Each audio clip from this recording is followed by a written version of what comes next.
Welcome to the School of Wordcraft and Worldmancy. This is Feedback Frenzy. Hello, I'm WriterGreg, and welcome to another School of Worldcraft and Worldmancy Feedback Frenzy. Thank you so much for being here and participating as we go through the submitted words of fiction and world-building articles here on WriterGreg on twitch.tv. If you would like to have your content included in a future feedback, please visit wgc.bz/submit, where you can have your content provided as well. All right, let's get into this. We are going back to the world of Wizard's Peak with kitoypoy's The Zone, the Concordant Zone, and we have another thing here called Valentine's Statue. All right, so this might be a little scary, kiddies. All right, so this is an entry for world building for summer camp.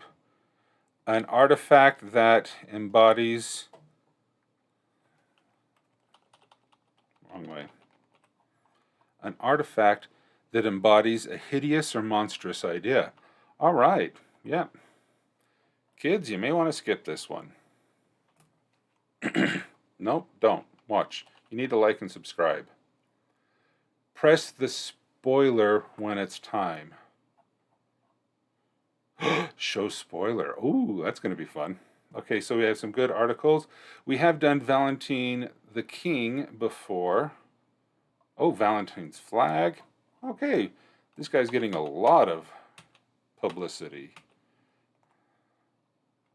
Is this... Okay. All right, the instructor of recruits. In Eladriel, the capital city of the elven kingdom of Amradel, stands a curious artifact, a silver and mithril statue of Valentine, the Vampire King. Elvish nobility and military leaders begrudgingly acknowledge that without Valentine's prodding, the elves might have gone extinct, and the known world might have been lost to the far realm. The fact they keep a statue of him in their largest city may be proof that the elves are more sentimental than they seem. Them elven officers may not like him, but I've been out drinking with all the enlisted Entleese elves, and to an elf, they all love that Valentine fella. All their best drinking songs are Valentine's Stand this, and Our Debt to the Vampires that. The common enlisted elf toast is, we march to the Valentine's flag. If old Val wasn't properly dead, he could easily take that antlered elf king's place as leader of the Vindicators. That is some excellent world building. Interesting. And I do like that the instructor of recruits is first. You know, the proper and then the real world. Wow, that is interesting. The elves, the common elves. Interesting. Huh. Okay. In the elven kingdom of Amradel, in the city capital of Eladriel, is a grove known as Valentine's Flag. Oh, the grove. It's not literally a flag. Or maybe it is. A statue of silver and mithril bearing a white flag marks the spot where Valentine, king of vampires, stood bearing the white flag of peace for 3 nights. Eventually, he was allowed into the city, the first vampire to enter the court of silver stars as an ambassador. I thought you said it was in the middle.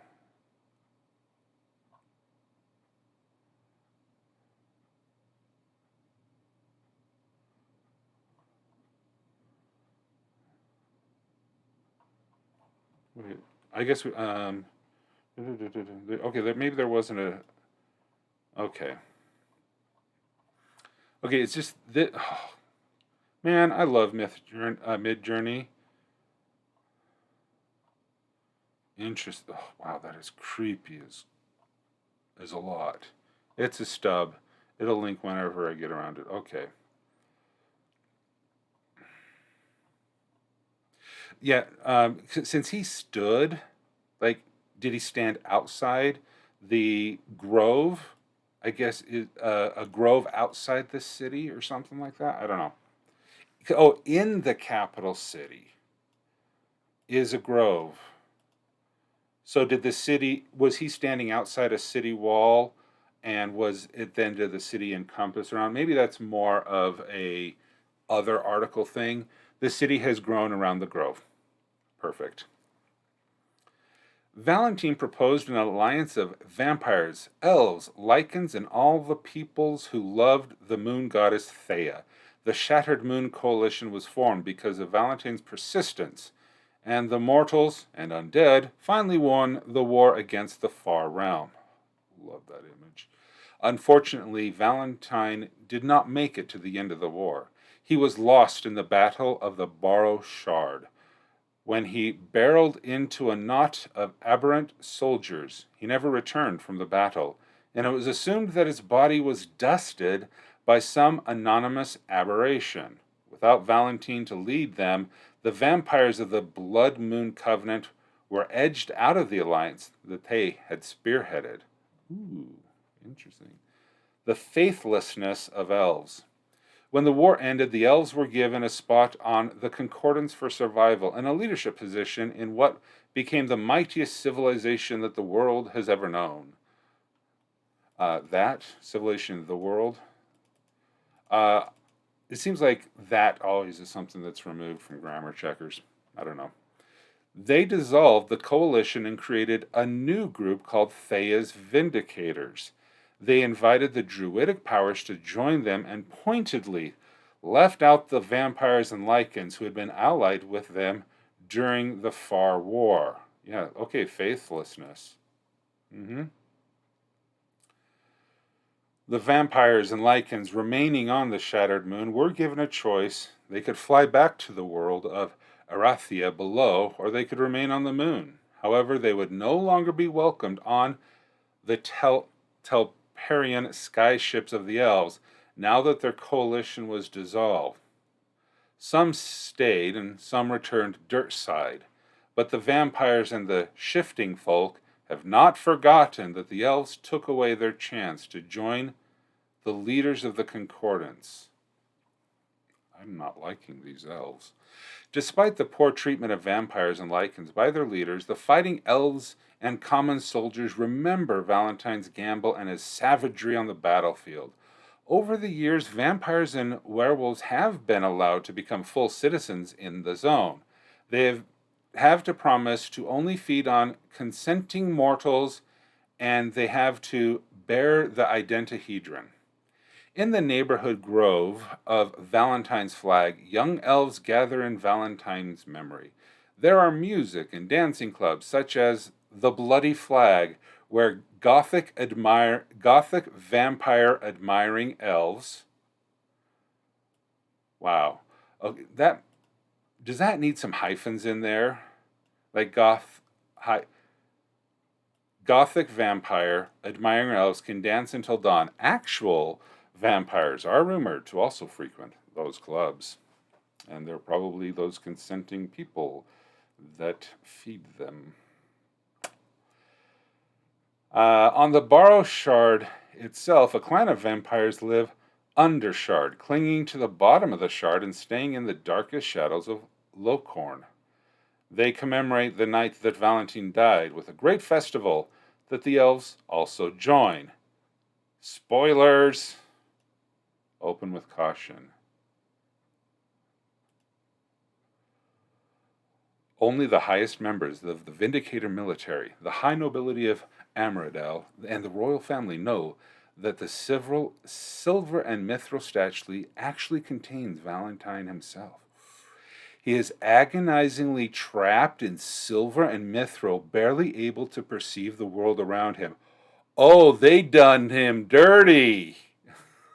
The former elven monarch, Therian Elf King, decided that Valentine was becoming too popular. He did not want to share power with vampires when the Far War ended. He betrayed Valentine on the Borrow Shard and trapped his former ally in a torturous prison. The undead vampire king patiently waits for his eventual release and his horrific revenge. Oh. Okay, alphabet, awesome. That spoiler. Holy cow. Wow, he's in there. He's in there.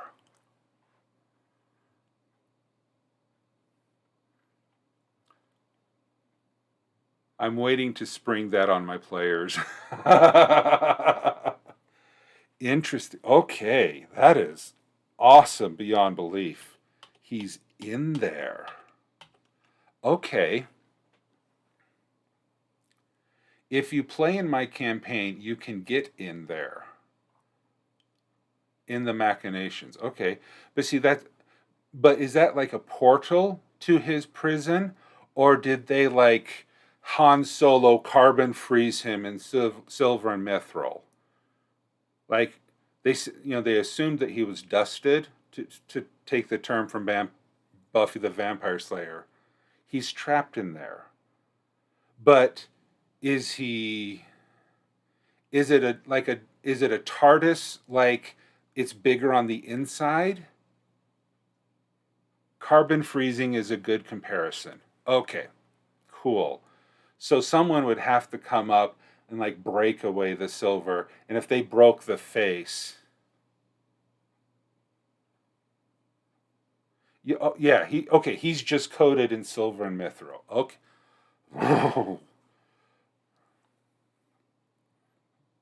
Okay, yeah, they did it during the day he'd dust.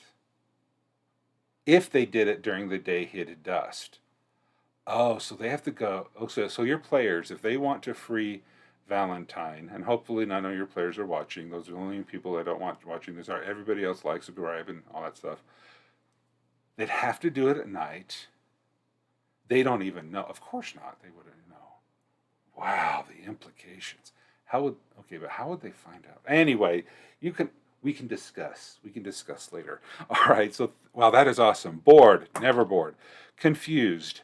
I was a little confused about the Valentine's flag of the Grove and its location, but you did say that it eventually got consumed within the city as the city expanded. So I was a little confused on that. I wouldn't delete anything.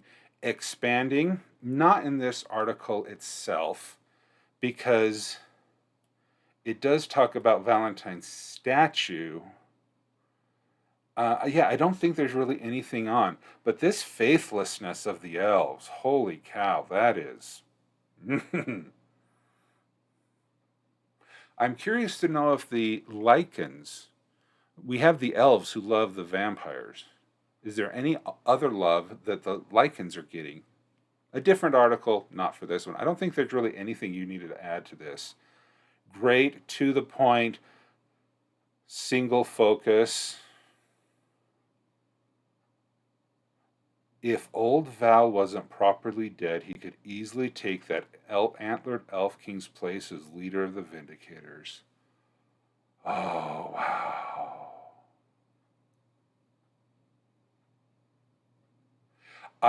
Yes, Armstrong, I agree. Kit's vampire stuff is cool.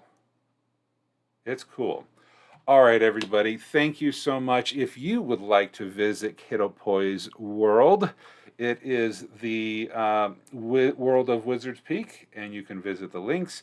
Thank you so much, everyone, for being here, and really appreciate it. If you would like to have your content featured on a future Feedback Frenzy, please visit wgc.bz/submit, where you can submit a link of 1,500 words or a world-building article for future feedback. Thank you so much, everyone. Have a great day, and keep on writing. Thanks for watching this Feedback Frenzy. Be sure to show your support by liking this video, subscribing to the channel, and clicking the notification bell. WriterGreg offers coaching sessions to help bring your world to life, create compelling stories, and accomplish your creative goals. please visit wgc.bz/coaching for more details.